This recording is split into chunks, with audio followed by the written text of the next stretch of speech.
You're listening to the Recovered Life Show, the show that helps people in recovery live their best recovered lives. And here is your host, Damon Frank. And welcome back to the Recovered Life Show. I'm thrilled to have on Jordan Wilson with us today. Jordan has made an incredible journey from drug addiction to becoming the recovery director at Friends of Sinners, a men's faith-based recovery program in Owensboro, Kentucky. Today, he'll share some insights about his personal story, and also we're going to talk about what makes sobriety stick for men. Welcome to the show, Jordan. Hey, thanks so much for having me on. I'm excited. I'm so thrilled to have you on. You know, I came across a news article talking about you and talking about your basic transformation from somebody who was in and out of jail, drug addict, notorious for using drugs, and now running this very successful religious and faith-based recovery center. And I thought this was so interesting. And, you know, I think so many men are trying to figure out in sobriety how to do what you've done, how to really make sobriety stick. So welcome to the show. Can you tell us a little bit about your journey and about how you got here? Yeah, so I'm from a small town in Western Kentucky, and I was raised in a God-fearing household. I had great parents. They stayed married up until I was an adult. And I started partying as a teenager. You know, I kind of stopped wanting to do the church thing that my parents had me doing, and wanted to just chase women and popularity and drinking and smoking weed and things like that. But uh, I became during this process, I became addicted to narcotic pain pills. Uh, I was, I don't want to say sheltered, but I was raised ignorant of drugs. I didn't know anything about them, and I thought, you know, as becoming a young man, I was very athletic. I lifted weights. People knew me and my family. I never thought that I could become addicted to drugs, but it was happening uh, right right before me. It was happening to me, and I didn't even know. I thought I could quit anytime I want. I just don't want to. I'm having fun, until it wasn't fun anymore, right? And once I realized I was physically addicted to painkillers, my life really took a turn. The party was basically over. It wasn't fun anymore. It started getting very criminal. And before long, you know, uh, I'm finished with high school and college and trying to live life, and pay my bills while addicted to painkillers. Um, I lose my job because of my addiction and resorted to full time drug dealing because, you know, it's like a slow, steady fail, right? And that's what was happening to me. And yeah, I became a full time drug dealer, manufacturer of other drugs. Because when you're in that world, you meet other people who do other things, and so my life is just consumed with you know, narcotics. And eventually, what started my road to recovery is me getting busted 10 years ago, March of 2014. That's what started the process for me. You know, it's interesting that you talk about getting into the drug business because I think right now a lot of people are seeing the homeless situation. They're seeing addicts on the streets of major cities, even in suburbs that were never there before. They know somebody who's gotten sucked up into this and they think it's literally a moral and crime issue. And although there is some morality in that, obviously, and we'll talk about that, uh, but a lot of it is just a physical dependency on trying to be able to kind of fuel this. So let's go to this time when you're busted. You're Yeah, in handcuffs. You're probably in lockup, awaiting your fate. right. What was the thing that really turned it around for you, Jordan? Like, what was the moment where you said, you know what? Maybe there is a possibility that I could get sober. Right. So, you know, detoxing was just horrific.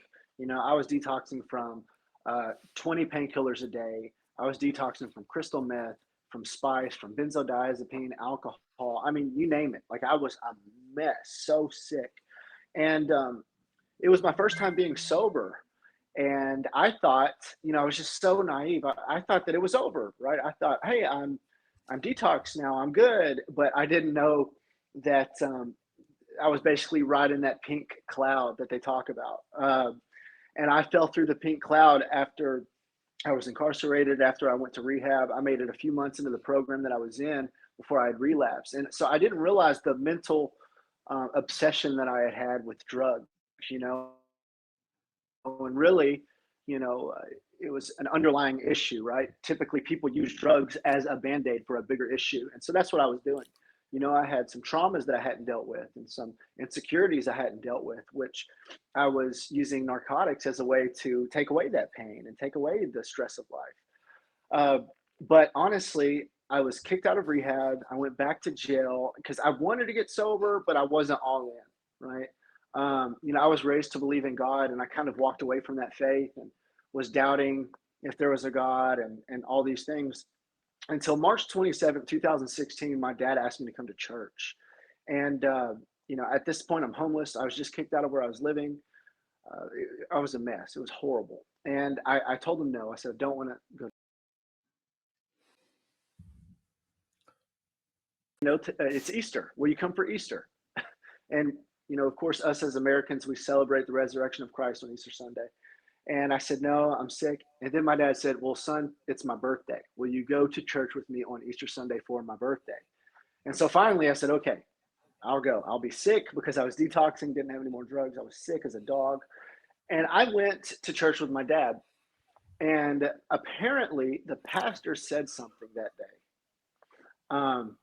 that I needed to hear. He said, if you have been living without purpose, you can come to this altar, give your life to Jesus, and you'll have purpose.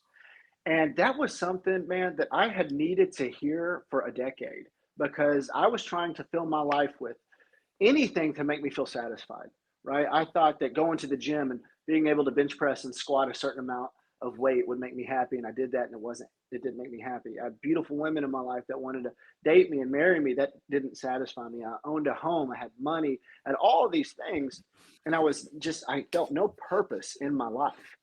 And, and so when he said that, it was as if an out of body experience. And so I went to the altar and I decided I was going to truly learn about Jesus for myself, this Jesus of the Bible. I was going to read it. I was going to discover who he was and why people still follow him 2,000 years later. And my life changed forever that day, March 27th, 2016. That's my sobriety day. I gave my life to Christ that day, and I never used drugs. That was my aha moment. You know, I love what you're talking about with purpose. And, you know, one of the things, Jordan, that I talk about is that when I first got sober, it was through a 12-step program. And I have to tell you, like, when I heard the words powerlessness and unmanageability, I was like, there's no way I'm going to be able to find my purpose and be able to let go of powerlessness and unmanageability. Like, that's one of the worst things that you could tell Damon Frank. Like, I'll do anything but that, right? Like, it was bad enough that I realized that I couldn't drink anymore. But now you're telling me that I'm going to have zero control, basically. And, you know, my life is totally unmanageable. And I've got to admit to that. I did not see, you know, and I believe firmly that men need a purpose. You know, one of the issues, right, Jordan, you might agree with me. Obviously you do, because you've been through this and you're working with men day to day. If men don't have a purpose and a goal, it's very tough for men. And I didn't see that link. How in the heck am I going to get from admitting I'm powerless and my life's unmanageable to a purpose and then being able to thrive in that? How are you able to get past that and really let go and surrender? Right. So I started actually reading the Bible for myself as an adult and able to kind of make up my own mind as to what it said. And I started believing what the Bible said about me as an individual is that I was fearfully and wonderfully made and that God loved me. And I started believing it because for so long I haven't loved me. I didn't think I was fearfully and wonderfully made. I thought that I was a talentless, you know,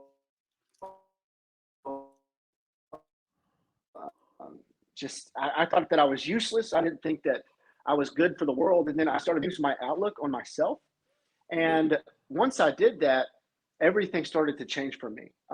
I started feeling purpose that, okay, there is a God, that he loves me. He kept me alive, right? Because if you read my book, you'll see there are several circumstances in my life where I should have died. Guns pulled on me, overdoses, all kinds of things. And he kept me alive. And so my work ethic changed, right? I went to this program, a 12-step program, that a program that worked 12 steps. And I started learning about addiction. And you know what I learned? I learned that I was no match for addiction. I always thought that I was too tough and too bullheaded, uh, but I'm not, right. Like I'm helpless to the addiction, so I needed something divine to help me. And once I realized, hey, like I'm not fighting this alone, right? Like I know that God loves me. And I started seeing the people that were really in my corner, my family, and the people that I had met in the recovery world, that I wasn't fighting this alone. And so my mind started to change. And once my mind started to change, everything started to change. My work ethic, my focus, my drive, you name it.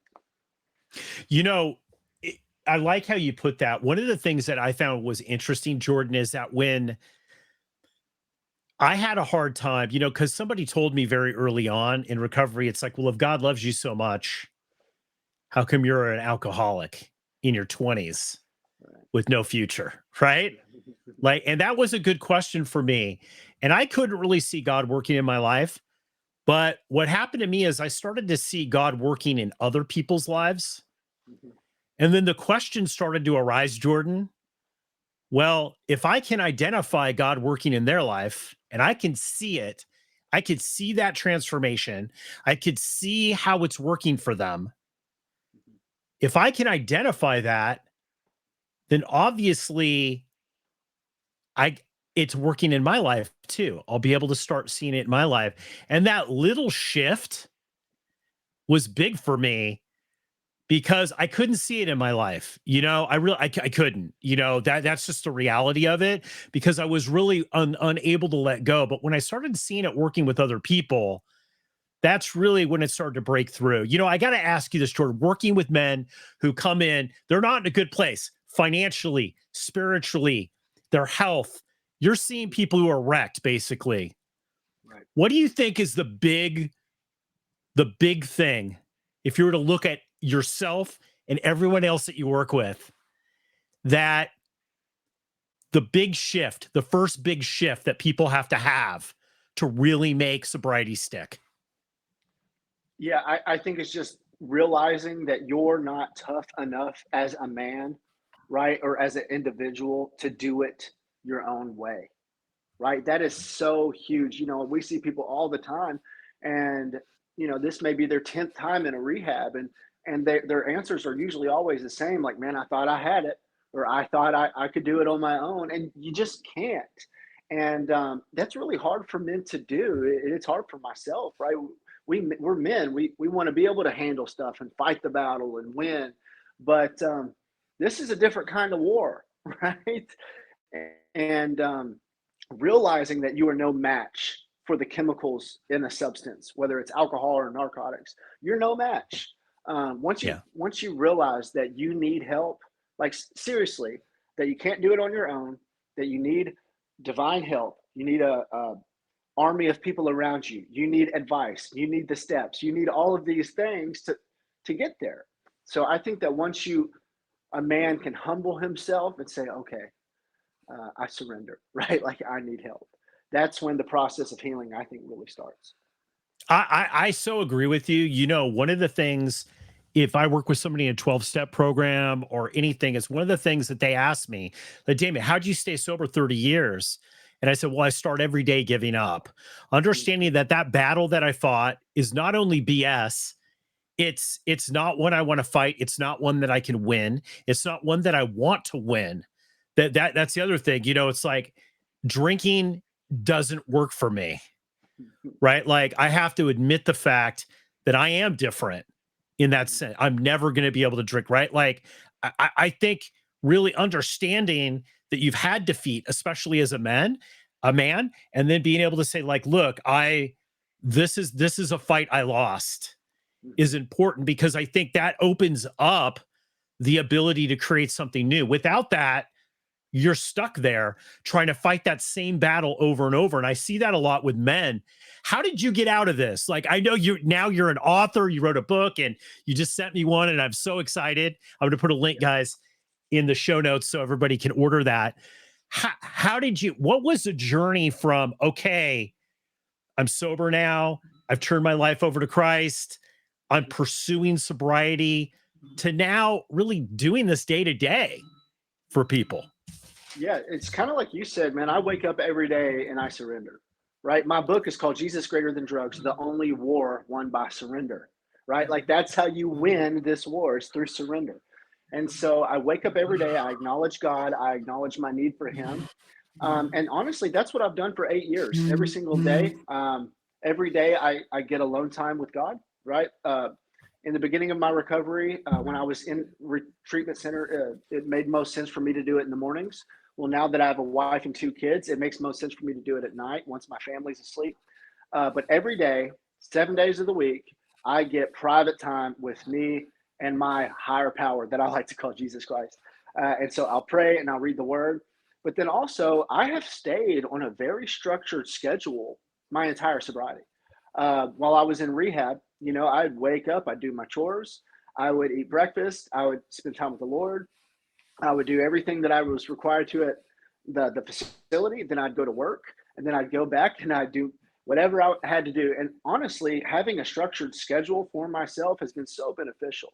Like we have lived sporadic, impulsive lives for so long. We just did what we wanted when we wanted, and just kind of just skated by to survive.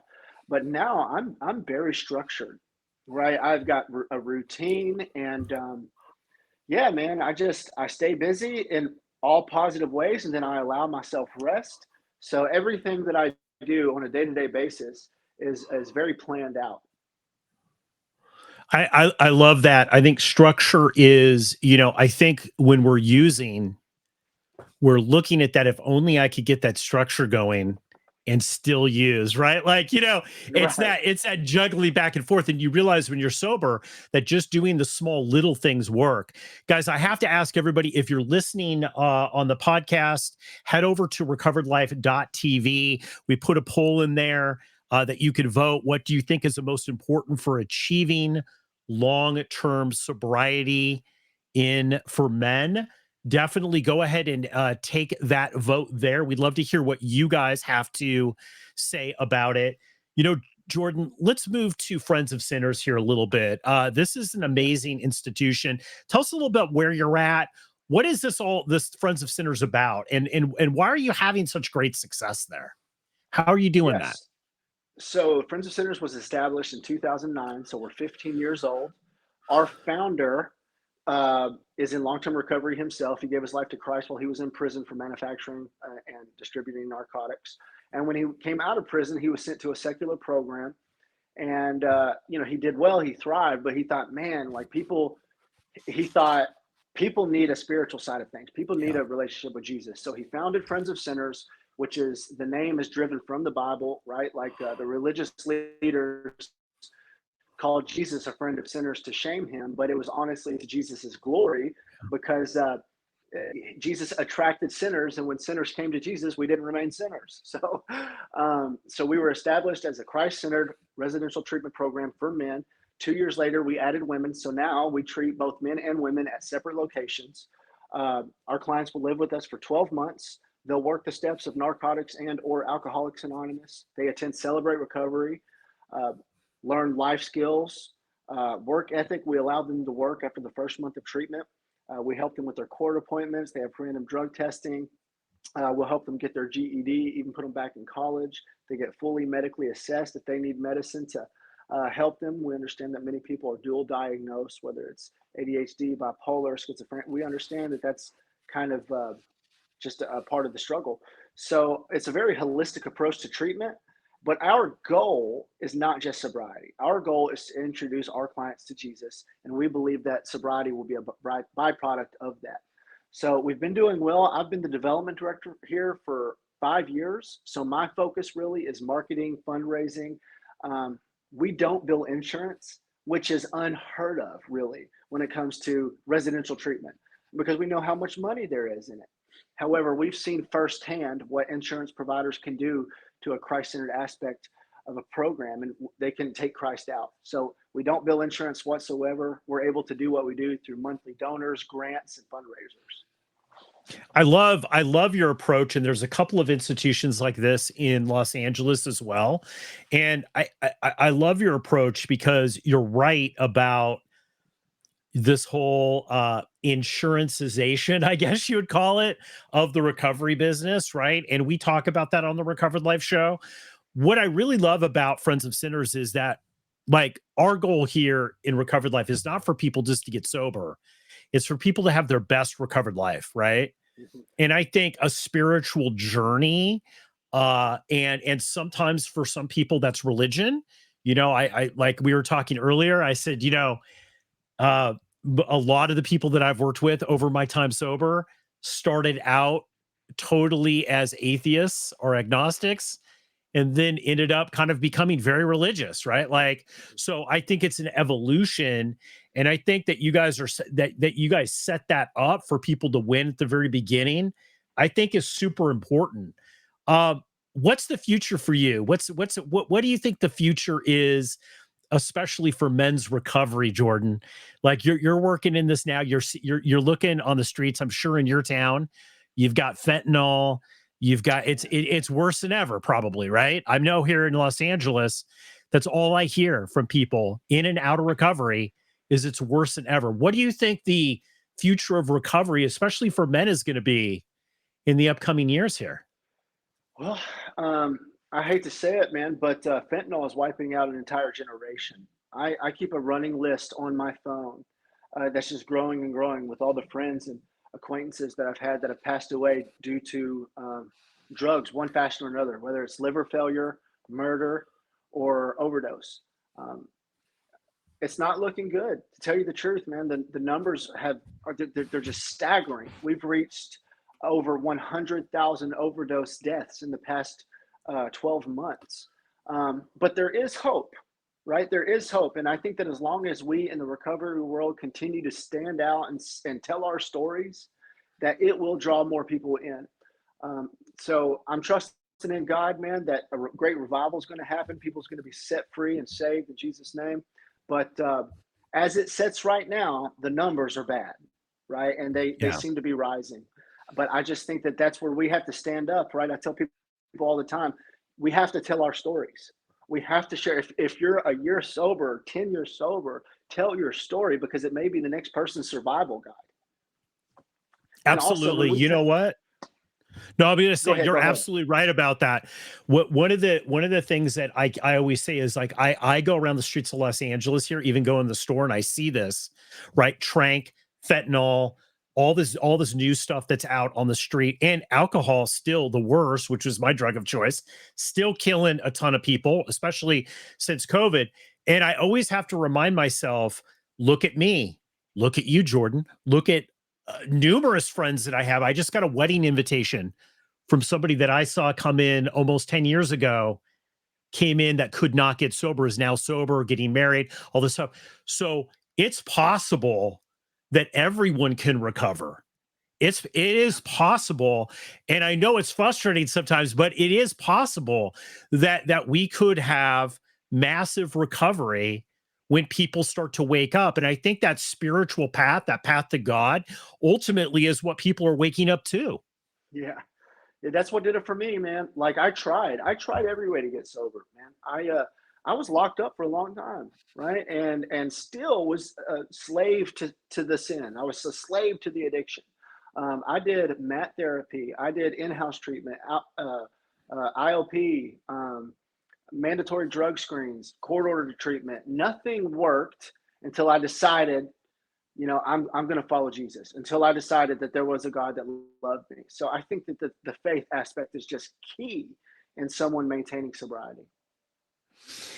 Jordan, this has been an amazing episode. I want to, final thoughts here. If somebody's listening to this, especially a guy or so, maybe, it's a family member and they have a man in their life that's really struggling and there seems no hope.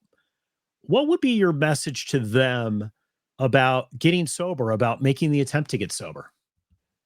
Yes. So if you have a family member that's struggling, being transparent with them, right? Telling them how it makes you feel and what it's truly doing to them. Because when someone's in addiction, they can't see for themselves. They can't think clearly for themselves. So being transparent, and then also, I am the product of prayer, right? Like my family prayed for me for a long time, and they never gave up.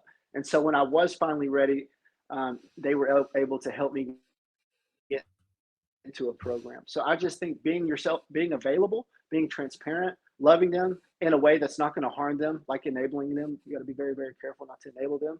But there are ways to help. Absolutely. Jordan, this has been just such a great episode. Thank you so much for coming on the Recovered Life Show.